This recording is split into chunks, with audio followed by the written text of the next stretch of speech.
Hi friends, నమస్తే friends. ఇది వాము చెట్టు. చిన్న కొమ్మ పెరిగితే పెద్దగా పెరిగేది ఫ్రెండ్స్, పెద్దగా పాకేసింది. కానీ ఇది ఊరికే పడి మొలిచిద్ది. కానీ దీనిలో ఉపయోగాలు చాలా ఉన్నాయి ఫ్రెండ్స్. చిన్నపిల్లలకు, ముసలాళ్ళకి దగ్గు కానీ, జలుబు కానీ, జ్వరం కానీ, ఇన్ఫెక్షన్లు అన్నీ దూరం అవుతాయి ఫ్రెండ్స్. ఒక్కొక్క మొక్క కుండీలో పెట్టుకోండి. ఇట్లా మనం గట్టు మీద పెట్టుకున్నా కానీ చక్కగా బతుకుతాయి ఫ్రెండ్స్. దీనికి అసలు ప్లేసే అవసరం లేదు. కోసుకొచ్చి శుభ్రంగా కడిగి సన్నగా కట్ చేసుకోండి ఫ్రెండ్స్.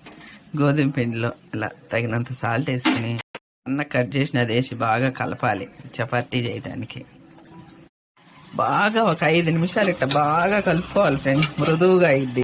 కలిపి ఒక 10 నిమిషాలు మూత పెట్టి ఉంచాలి ఫ్రెండ్స్. ఆ తర్వాత ఇట్లా ముద్ద చేసుకొని చక్కగా ఇలా పిండి అద్దుకొని చేసి ఇలా ఆవు నెయ్యి వేసి ఫ్రెండ్స్ సిమ్లో పెట్టుకొని చక్కగా కాలి చాలా బాగుంటుంది. ఉదయం లేచాక ఫ్రెండ్స్ ఇలా 2 చేసి పిల్లలకి పెట్టినా, పెద్దవాళ్ళకి పెట్టినా సాయంత్రం దాకా ఫుల్